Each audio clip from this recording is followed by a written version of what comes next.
All right, cool. So now we'll move on to team 2, which is headed by Jessica and her team, so which is the fast drafting process. So we will do the same thing. We'll have her present, your team present, and then we'll spotlight you guys. Take it away, Jessica. Hey, so actually we are the quality shop drawing process now, but we'll talk about that later. So this is our presentation for the quality drafting process. And the team members are me, Jessica DeWald from the drafting group in Vancouver. Eduardo Garcia, drafting Laverne. Quentin Todd with the Takeoff group in the Vancouver office. Reginald Andal from the Takeoff group in Fremont. Ricardo De La Torre, drafting out of Laverne. And Zach, Tiger King Potato Putman, developer out of Fremont. And special thanks to Lin Wu, Jack Yu, and Amaris De La Rosa. So our original prompt was to, we were the fast shop drawing Kaizen, and all our ideas were focused around trying to make 4-week shop drawings. But then we had an in-person Kaizen meeting in December. And at that point, we realized that the better goal would be to focus on quality shop drawings. In our problem statement, shop drawings have defects and missing information, which affect downstream processes. Some of those problems are drafters are always waiting for information, inconsistencies between our drawings and contract documents. Involving AWS or Larson Engineering too late creates problems. The order we release drawings is not good. Embeds are requested too early. Can we just do edge slabs? Next slide, please. And here are some of our goals. Number 1, identify missing information early to get answers and help. Number 2, make the shop drawing process more agile. Number 3, begin projects early in order to collect answers and find problems. Number 4, create a parallel process to speed up the shop drawing process. Number 5, track and solve common problems. And number 6, create a way to track the schedule. So what causes delays in the shop drawing process? In October of 2019, a drafting survey was sent out to all drafters, and this survey was focused on identifying delays in the drafting process. Some of the delays identified were as follows: missing wall dimensions and details in architecturals results in RFI and delays. Missing details and perimeter waterproofing conditions in the jumpstart packages. When a new detail requires a new family, the back and forth in designing the detail can lead to delays. Coordination with precast, steel, and other trades. Missing details and dimensions, particularly at soffit or laminate areas with other trades in the architecturals, were identified as frequently causing RFIs and delays. Some drafters felt it was difficult to get help and/or answers for difficult design decisions. Others had no problems. Panels and embeds were identified as frequently being rushed to complete. It was requested to have more info on those elements in the Jumpstart package or a document outlining these standards. Some possible solutions to these delays we identified as a module study to identify missing information early in order to start coordination with the architect. And when possible, the drafter should be reviewing for these conditions while the project is in the profile stage. And also involving more people in weekly drafting meetings is intended to solve some of these issues. Drafters also responded that having all information up front could potentially shorten shop drawing lead time by 7 to 14 days. So what opportunities for improvements exist in the current shop drawing process? At that December meeting, we made a map of the whole shop drawing process based on the current shop drawing Swiss. And while making this map, we were looking for opportunities for improvement. So we identified quite a few opportunities, and we sorted those by high impact, low impact, easy, difficult. And actually quite a few of the things that we identified have been solved since December by other groups, which is really good news. But there's still a lot of improvements that could be worked on. And everything that's been solved so far, I kind of indicated with a star. So what defects most often occur in the shop drawings? To find that answer, we reviewed the return submittals of 25 projects in order to analyze the comments. We sorted these comments into categories and then inserted this data into Pareto charts. The idea behind Pareto charts is that 20% of issues cause 80% of the defects. The goal was to find the root causes behind the defects in our submittals. After the December meeting, we analyzed the return submittals to try and pinpoint the biggest quality issues in our shop drawings. So here is the first cycle of the Pareto chart, and in this cycle, we had sorted different problems into these aspects. An aspect that was the most common does not match the architectural plans, elevations, and sections, does not match the door handing, glass type, slab locations, etc. So then to try and kind of figure out what the main problem was behind there, we took everything sorted into that category, and then in our cycle 2 tried to sort it into finer categories. And what we got out of this is that like some sort of misinterpretation of geometry caused the most problems, but when it comes to finding the root cause of that, after the fact, looking at return submittals, it was really difficult. So like here's an example where somehow all the geometry got marked up, but we don't really know, looking at it now, why that is. We identified a couple possible root causes. There could be a miscommunication or a lack of communication, not following quality standard or a lack of standard, a gap in knowledge, planning as a project engineer, planning as PM, incorrect assumptions during the drafting process, or changes added during the drafting process. But still, as outside observers, how do we track those causes down?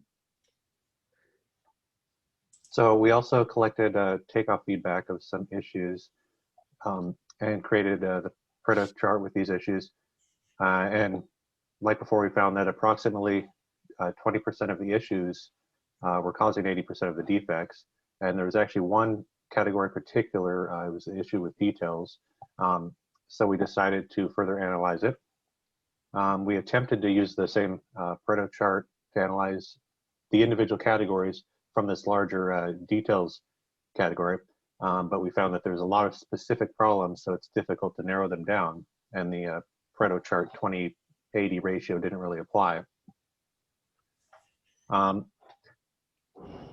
So this feedback was kind of difficult to understand, but we did find some common patterns in the takeoff feedback.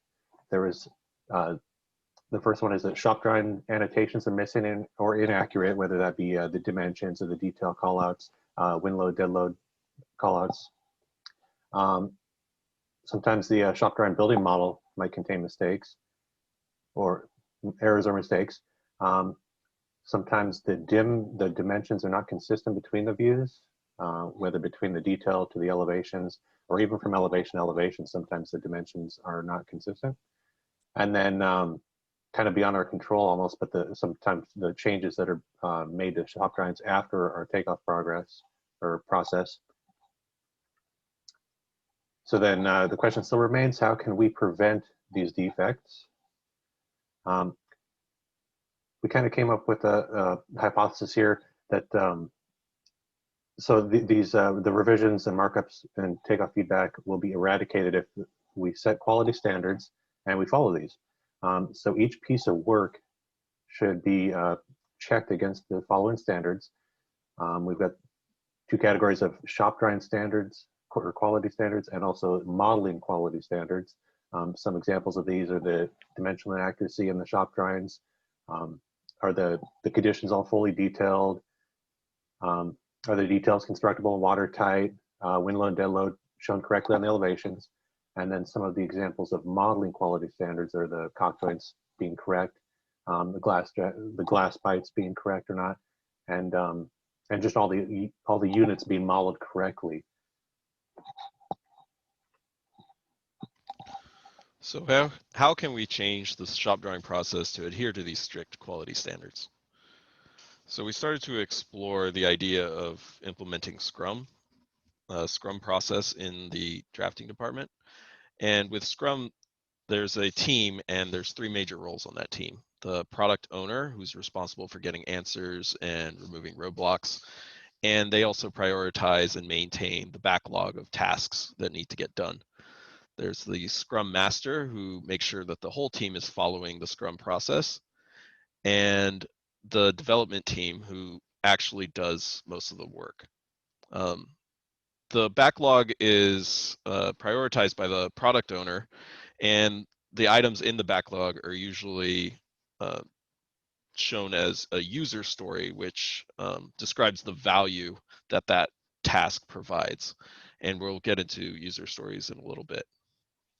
At the beginning of each sprint, the work is divided into a week-long-ish sprint where the team commits to what they will be able to finish during that week, and that's the goal for the week, and everyone's working toward that goal. Next slide. So this is kind of how we see the Scrum process, how it would work in the drafting department. We'd have a team of drafters and led by a primary drafter whose responsibility is to coordinate the work, make sure that quality is maintained. They're reviewing all of the work. They're also getting all the answers. They're meeting with the customer. They're pretty much the face of the team and making sure everything gets done and is up to standard. Then there's a technical lead drafter who helps with technical aspects like Revit problems, making sure that they do that the model is being done correctly and the most efficiently. And then the actual technical drafters who are doing the process.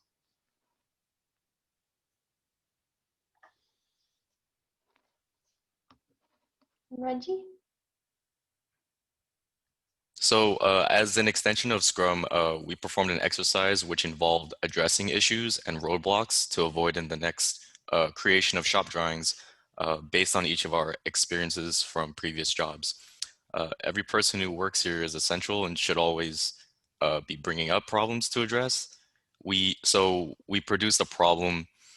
So we each produced a problem we've faced before and why the quality in our shop drawings would increase if resolved. The usage stories, these user story exercises like follow this format below, and some examples that of our user stories that we use to identify improvements. So we laid down like just a couple of them, and the first one is so as a takeoff project coordinator, I want all unique transition details included in the shop drawings so that I can confirm that the units will be built as intended. Another one would be as a drafting manager, I want good profile drawings so that it goes through the setup process without delays. So here are our next steps.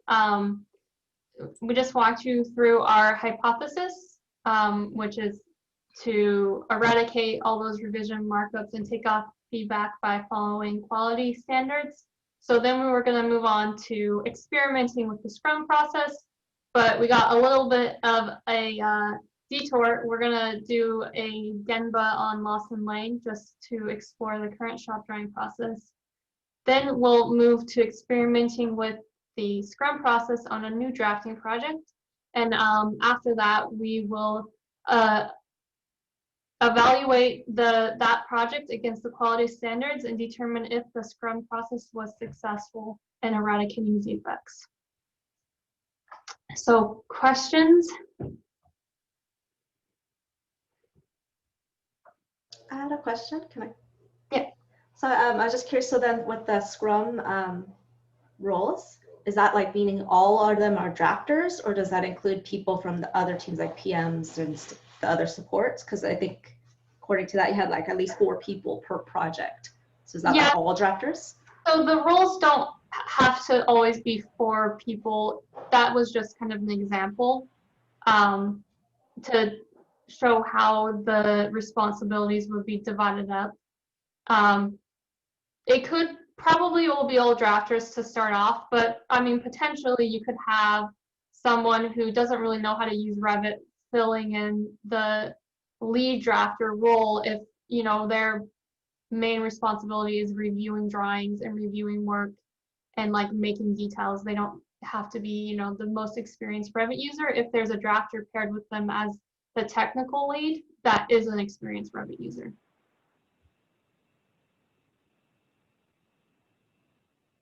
Right now for experimenting, we're kind of anticipating that though that the drafting lead and the technical lead are just going to be the same person filling both of those roles.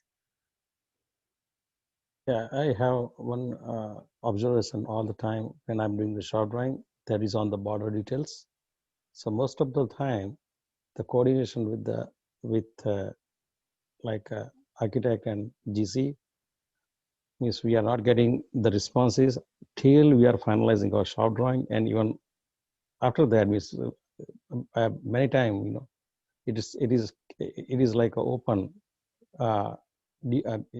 those answers are questions are open till we are submitting everything. Even I'm not getting the I never get the response even that is the whole unit, everything is installed, even, you know, before the so we have to like come up with something. Yeah, I mean, that's why we yeah, kind of okay. explored the idea of getting a drafter involved, you know, really early to start, you know, trying to get those answers. Yeah. It also, Katan, it also depends on how you are measuring things, right? So there's a lot of times, you know, what we're trying to measure is defects that we caused or defects that we misunderstood, right? But if you've made assumptions because the customer isn't responsive and then they make changes in the shop drawing process, like during the review, those comments wouldn't be defects, you know, they would just be, you know, new information, almost like getting a bulletin or something like that. So, you know, the thing we're trying to measure is, you know, are we making mistakes and submitting things that are wrong and then having to fix them, which is a defect. But it's different if the customer is, you know, marking something up in the submittal and saying, oh, I actually want this, or I want to move this here, or what. Those should not be part of that 80%, that Pareto chart, right? That's what I kind of tried to go over with Lynn. It's like, there's stuff we should know and I should have done. There's stuff we should know, maybe we made a mistake, right? And then there's stuff we don't know, but the customer is clarifying in the submittal, and that would not be part of what we're trying to solve because that's part of what the customer wants. Like if they want to wait until they mark up the shop drawing and send it back and pay us to fix it, well, you know, that's kind of their call, right, as a customer. So hopefully we're not counting those as defects, because that's, like you said, like in your job, nobody's responding because the architect's not actively involved. So you got to just make your assumptions, put them on the drawings and submit them. And then if they decide to mark them up, that would not be, you know, we wouldn't count that as a defect, you know what I mean? So. Yeah, but I wanted to understand, I want like a, before, I mean, once the job is closed, if the doctor will come to know how they actually close those area or close those details, you know, that will be helpful for the drafter for the future project, you know. So you will get the idea. So you can suggest, you know, see in this area we can do what like waterproofing like this or something like that, you know. He can put the, because most of the time architecture detail doesn't carry anything, right? They don't have the details. So when we are drawing, we can, we are always suggesting, you know, see, we want to put the thing like this actually, see, and they have to approve. So that will help, because ultimately field are fixing some way, but doctors doesn't know at the end. So if that kind of communication happens, or doctors should have like a visit once they're closing the thing, that will help the drafter to give like more and more exposure. So you're saying like sort of we could do like a little post job in drafting and make sure we close that loop of like all the things that, how it ended up, right? So Yeah, if exactly. you didn't do the revisions, you can at least see the thing you started with, what they ended up doing or whatever, right? Correct. It's a good idea. And guys, first of all, I kind of like want to say it's like I'm very impressed how deep you went, and to analyze it, I think it's a huge amount of work here. I don't know, it's a lot of work you put into it, I can tell. Maybe you can expand a little bit on the Scrum concept, because I have an audiobook, so I kind of know a little bit about it, and it was like more. It's very courageous, I think, to apply Scrum concept in drafting, because it's originally from programming.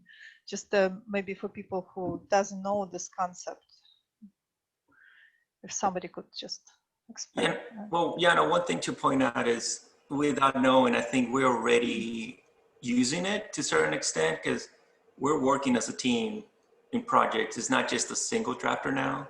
So we always have a lead drafter for a specific project, an experienced drafter. So that's where I guess the product owner, nevertheless, we just need to take it to the next level and do it right.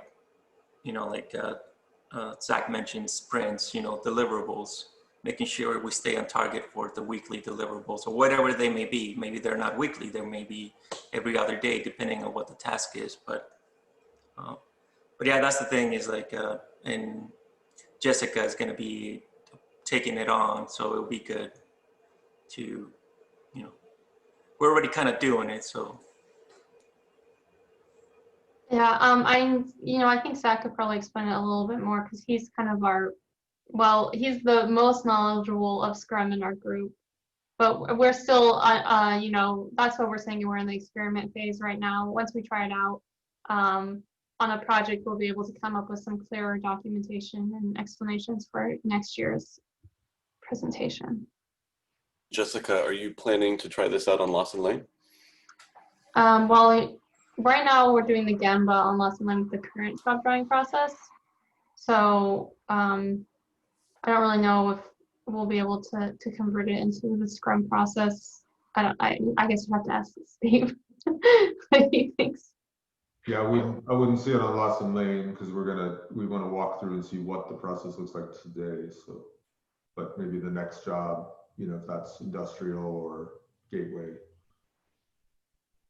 So it seemed that one of the major things that you're trying to accomplish is to prevent our own internal errors from getting into the shop drawings as you're developing them. One of the avenues that we're exploring from the Takeoff side is doing a data setup while the shop drawings are in progress. So I think if we incorporate these concepts and have Takeoffs do a certain amount of work on the drawings as they're actually in there, if we see that there's defects, for example, a hook lug height's in a weird spot, or I need more information on how this logic at a transition is going to work. We've experimented with that a few times, and we've had some good feedback that we've been able to go both directions from what we see as, okay, this is the product as it exists now, but I want to give you some feedback on some things that we're seeing, and then it flows the other way too. So if we kind of work out those things together, we can probably help to incorporate the quality of the shop drawings by reducing the number of errors that just don't get seen because they don't get analyzed in that much detail in the normal current process. Yeah, that's a good point, and what we're kind of hoping to accomplish with parting up the work into really small bits that are each, given their own timeline and then tracked and analyzed as like small pieces of work to make the whole, instead of just trying to do the whole thing and then check it. All right, cool. Thanks, Team 2. Thanks, everyone. Very good. Clap, applause. You're all unmuted. Mute us. There we go. Woohoo! No one's clapping. No one's clapping. Snapping.